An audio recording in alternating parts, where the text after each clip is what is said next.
La révélation que William Branham se trouvait au Texas alors qu'il affirmait être en Arizona a été la clé qui a ouvert de nombreuses portes, permettant enfin de compléter les contours d'un puzzle entamé depuis bien longtemps. Découvrir les activités de William Branham à Houston et explorer les antécédents des hommes avec lesquels il collaborait fut une démarche captivante. Cependant, ces déclarations politiquement chargées contre les Afro-Américains ont éveillé une curiosité plus profonde. Pourquoi aurait-il modifié les dates de sa propre chronologie, en particulier à un moment si crucial du mouvement des droits civiques ? En 1963, alors que la lutte pour les droits civiques gagnait en ampleur, Dallas-Fort Worth s'apprêtait à devenir un épicentre majeur. J'espère que mon vieux professeur est assis ici aujourd'hui, le Dr Roy E. Davis. Beaucoup d'entre vous le connaissent, ici à Fort Worth. Il est peut-être assis ici.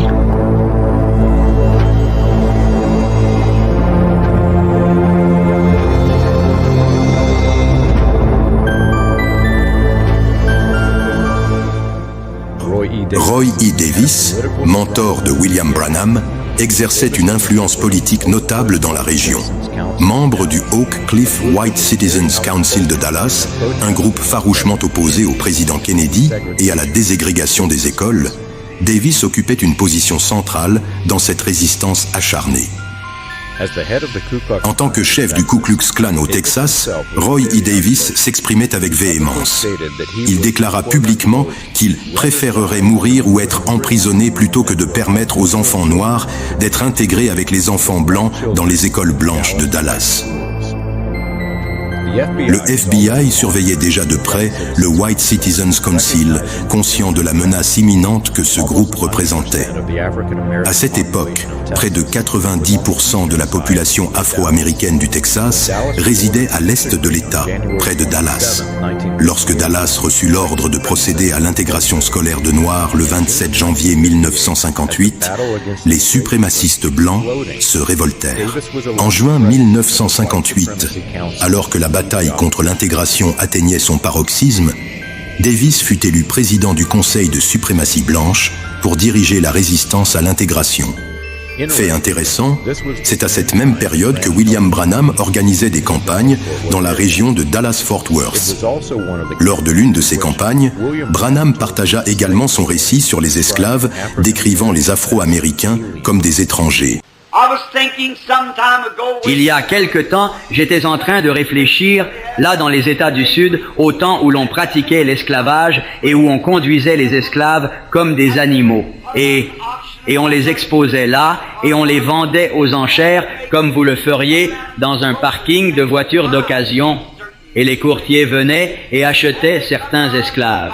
Et ce certain acheteur a remarqué qu'il y avait un esclave parmi les autres qu'on n'avait pas à fouetter, un jeune homme qui était à la tâche, menton relevé, la poitrine bombée. Et l'acheteur a dit au propriétaire, « J'aimerais acheter cet esclave-là. » « Oh, lui dit-il, mais celui-là n'est pas à vendre. » Il a dit, « Eh bien, qu'est-ce qui le rend si différent des autres ?» Et le propriétaire a dit, « J'ai découvert que là-bas, dans son pays, il est le fils du roi de la tribu. Et bien qu'il soit étranger, parmi les étrangers, cependant, il se comporte en fils du roi. » En 1963, à l'époque où William Branham se trouvait au Texas, tout en prétendant être en Arizona, Dallas était au bord d'une véritable guerre entre racistes et militants de la liberté. Les défenseurs afro-américains des droits civiques à Dallas ont commencé à protester contre le refus persistant de la ville d'obéir aux lois fédérales et de déségréguer les écoles. De leur côté, les conseils des citoyens blancs de Dallas qualifièrent ces lois de trahison et accusèrent le président de haute trahison pour les avoir promulguées. Une enquête du FBI révéla que des brochures incitant à ces idées avaient été produites par le Dallas Indignant White Citizens Council, ce mouvement qui haïssait les Noirs dont Roy Davis était également membre. Ce conseil fut formé en 1963, peu après la visite de William Branham au Texas. Par la suite, certains membres de ce groupe furent arrêtés au Dallas Trade Mart, soupçonnés de complot. Peu après la création de ce conseil, William Branham commença à affirmer que le président Kennedy violait la Constitution. And the other day when that governor stood there sworn and elected into that office by the people. Et l'autre jour, eh bien, ce gouverneur s'est tenu là, lui qui a été assermenté et élu à ce poste par le peuple. And the question of segregation according to the Constitution is that each state can take its own thought about that. Face à ce problème de ségrégation, dont, selon la Constitution, il revient à chaque État de prendre ses propres décisions à ce sujet. He didn't care. But he read the Constitution and said, now the school stands for segregation. Lui, ça lui était égal. Mais il a lu la Constitution et a dit, maintenant, l'école soutient la ségrégation. Got a school over there, and only 2 colored children wanted to enter that school when they got their own college. But he stood and said, why he didn't read the Constitution? Ils ont une école là-bas. Et 2 enfants de couleur seulement désiraient fréquenter cette école, alors qu'ils ont leur université à eux. Mais il s'est levé et il a dit, quoi? Il a même lu la Constitution. Then when it come back to this fellow we got up here, that knows not Joseph Freedom. Et quant à cet homme que nous avons ici, il ne connaît pas Joseph, la liberté. Pulling for those colored votes, and not knowing it was the Republican Party that freed him in the first place. Il sollicitait les suffrages de ces gens de couleur, ignorant qu'au départ, c'est le parti républicain qui les a libérés. Selling out their birthrights, that such a thing as that to lead them into a death trap to show that every man-made system's got to fall. Ils vendent leurs droits d'aînesse pour une chose pareille, pour être conduits dans un piège mortel.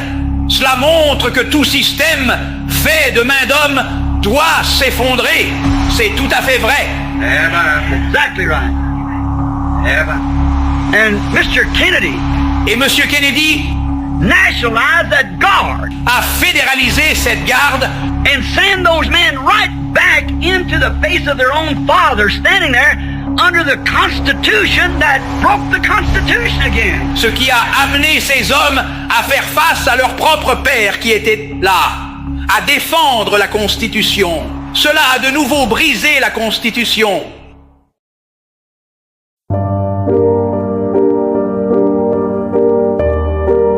Ils ont une école là-bas.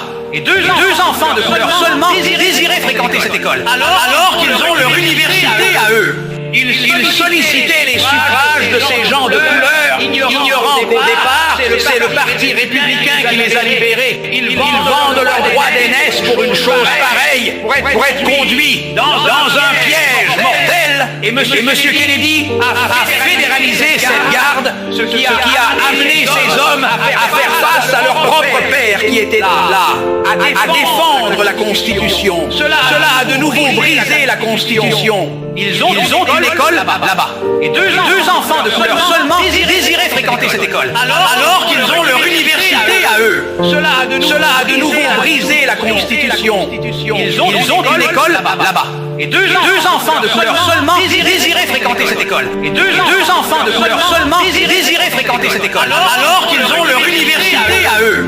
Alors qu'ils ont leur université à eux. Alors qu'ils ont leur université à eux. Cela a de nouveau brisé la Constitution. Cela a de nouveau brisé la Constitution. Cela a de nouveau brisé la Constitution. Cela a de nouveau brisé la Constitution.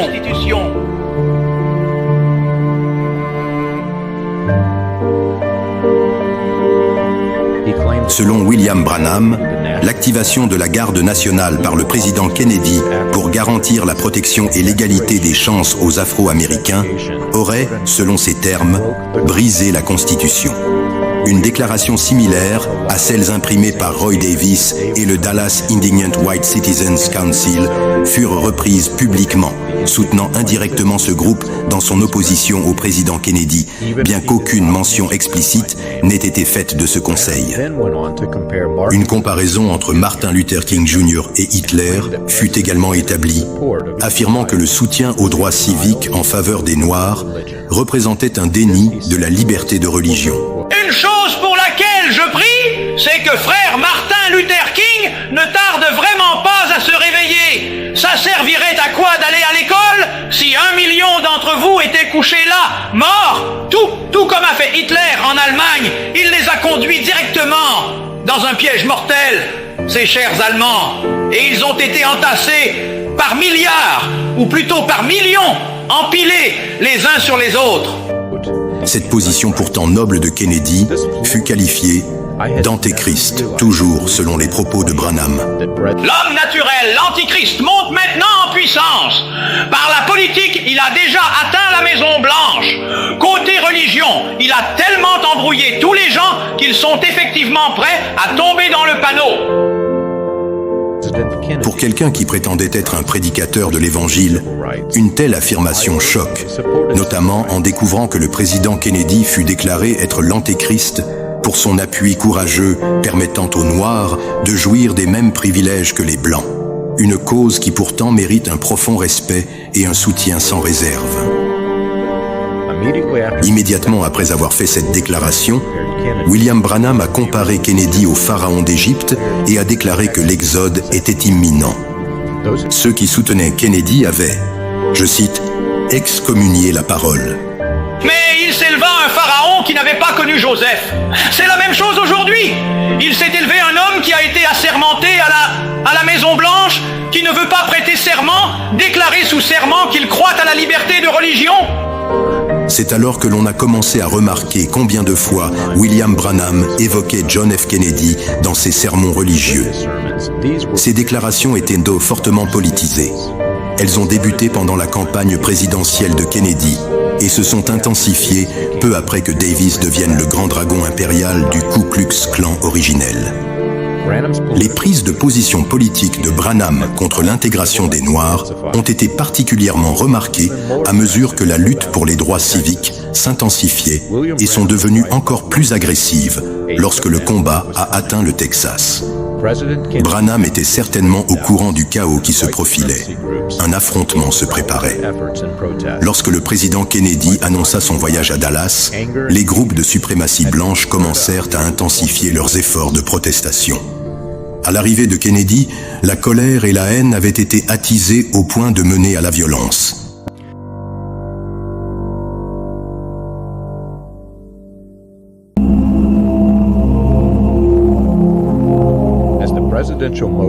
Alors que le cortège présidentiel traversait la foule, le président fut accueilli par à la fois l'amour et la haine. Des manifestants brandissaient des drapeaux confédérés et des pancartes prônant la suprématie blanche. Des Afro-Américains se frayaient un chemin à travers la foule pour serrer la main de l'homme qui pourrait leur accorder la liberté. Peu après, alors qu'il circulait dans Dealey Plaza, le président fut abattu par Lee Harvey Oswald. 2 jours plus tard, Oswald fut tué par Jack Ruby. Toutes les réponses à la question de l'intrigue derrière l'assassinat disparurent avec la mort d'Oswald. À mesure que les informations recueillies par une vaste enquête fédérale étaient examinées, la porte s'ouvrit à une enquête beaucoup plus large sur la conspiration.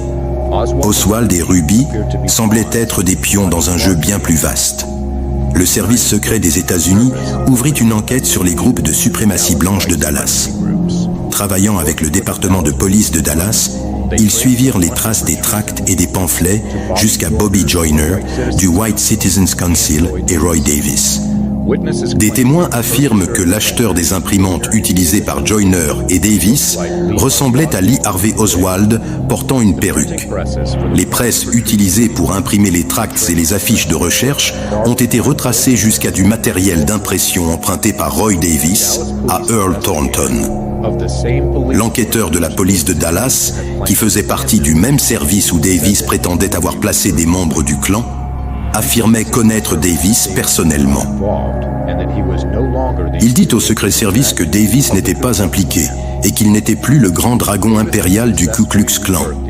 Davis avait réussi à rétablir le vieux clan de 1915, à l'étendre à travers le pays, puis à se dissocier. Le groupe s'était ensuite fragmenté, formant plusieurs organisations séparées du clan. Les rapports gouvernementaux avaient des difficultés à les lier entre eux et devaient décrire les connexions dans des documents supplémentaires. Cela avait même perturbé les agents, obligeant à mettre à jour les documents avec le nom correct de l'organisation. La secte créée par Davis était suffisamment significative pour attirer l'attention du directeur du FBI. Les interviews produisant des informations concernant les anciens chevaliers du Ku Klux Klan devaient être rapportées directement au directeur lui-même. La pression en provenance de Washington s'intensifiait. Le débat chaud au Congrès en 1964, portait sur le projet de loi sur les droits civiques, qui augmenterait le pouvoir du gouvernement fédéral pour faire respecter l'égalité. Le Ku Klux Klan et tous ceux qui lui étaient associés devinrent rapidement le centre de l'attention. En 1964, tous ceux impliqués dans les groupes de suprématie blanche commencèrent à se hâter de couvrir leurs traces.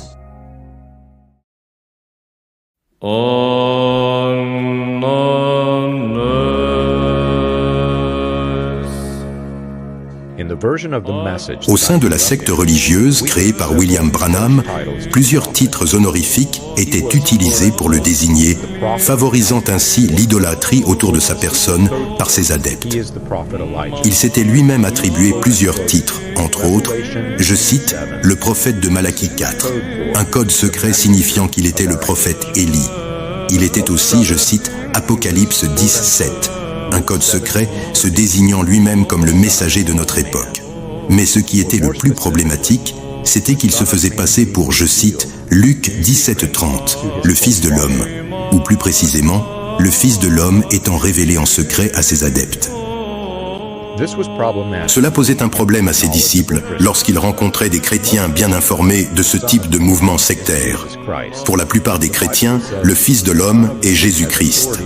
La Bible dit que le Fils de l'homme a l'autorité sur terre pour pardonner les péchés, comme il est écrit dans Luc 5:24.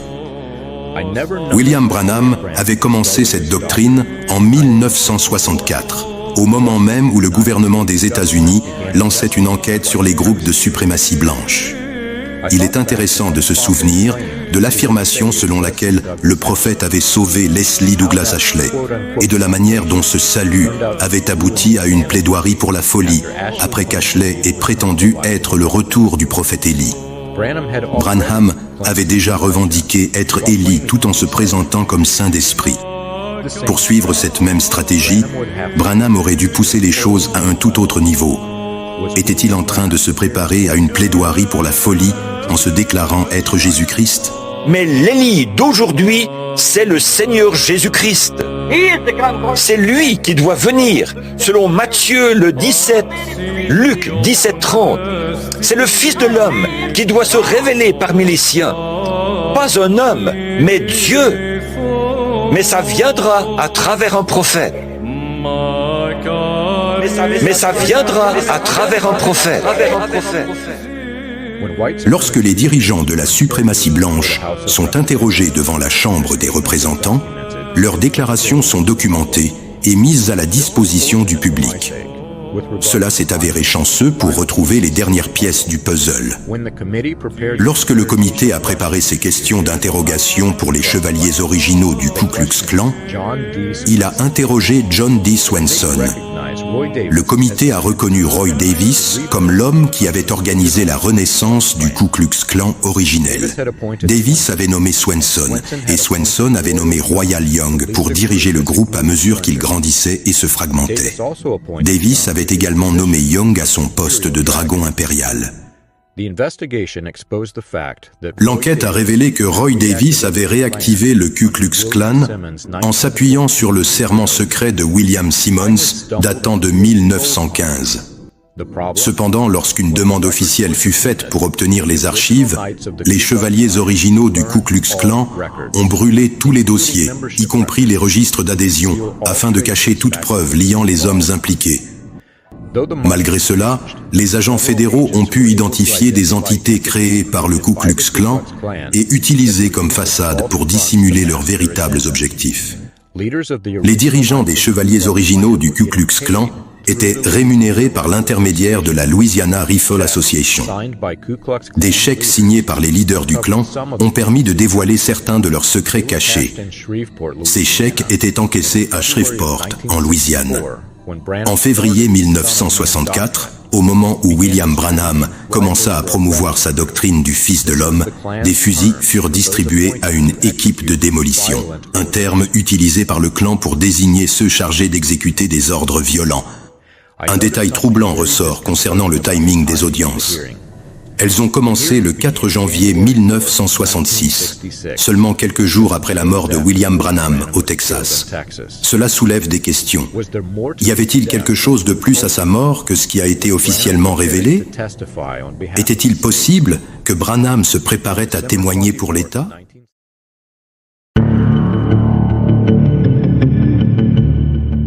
Le 24 décembre 1965, William Branham est décédé à Friona, au Texas.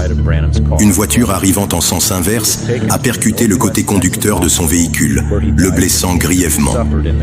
Il a été transporté à l'hôpital Northwest Texas, où il a succombé à ses blessures dues à la collision. Pendant ce temps, sa femme, Meda, se trouvait dans un état critique. Le corps de Branham a ensuite été rapatrié à Jeffersonville, dans l'Indiana, pour les préparatifs de ses funérailles. Le corps de William Branham fut conservé hors de la tombe jusqu'à Pâques 1966. Son enterrement, qui eut lieu au cimetière Eastern de Jeffersonville, fut programmé pour le 11 avril. Les événements entourant sa mort, avant et après, suscitèrent beaucoup d'inquiétude chez ses proches. Après l'assassinat du président Kennedy, Branham exprima dans ses sermons sa crainte d'être visé par un fusil équipé d'un viseur infrarouge. Vous parlez du président Kennedy qui s'est fait tirer dessus. J'ai eu à être gardé plusieurs fois pour éviter de me faire tirer dessus à partir d'un télescope infrarouge et peut-être à 300 ou 400 yards, 274 mètres ou 365,7 mètres de distance. La nuit. Ils peuvent voir tout aussi bien que la journée. Avec le télescope d'observation, la nuit. J'ai été dans des pays catholiques où il y a des radicaux et tout. Là, à Mexico, là d'où on a envoyé un mot, des télégrammes écrits partout, nous t'aurons ce soir, et des choses semblables qui se passent. Dans une lettre semblant contenir des menaces de révéler des informations compromettantes si une somme d'argent n'était pas versée, la fille de William Branham fit des déclarations troublantes. Selon elle, son père était sur le point de dénoncer des personnes qu'il qualifiait de coupables, incluant des membres de sa secte et même des membres de sa propre famille.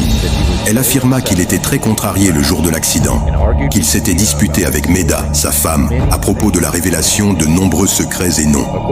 Selon Sarah, son père avait accumulé 3 113 676 $, ainsi que 130 645 $ en actions.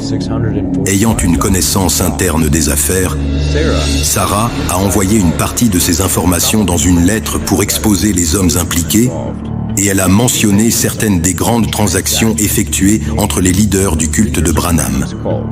D'après Sarah, les choses n'étant pas telles qu'elles semblaient au sein de la religion créée par son père, et à la fin de sa lettre, elle menaçait de faire intervenir la justice pour faire le ménage. Cependant, l'élément le plus troublant se trouvait au début de la lettre.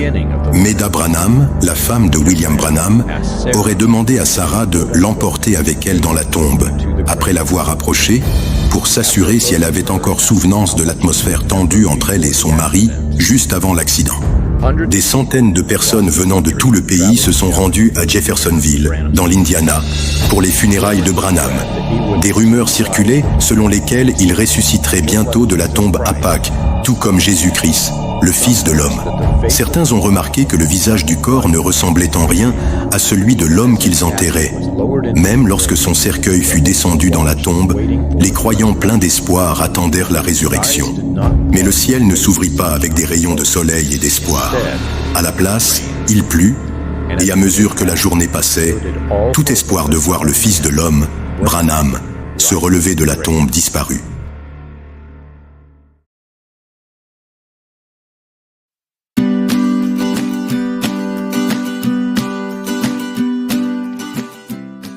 Cela a été un long, très long voyage depuis ce premier jour où nous sommes entrés au palais de justice du comté de Clark pour commencer nos recherches.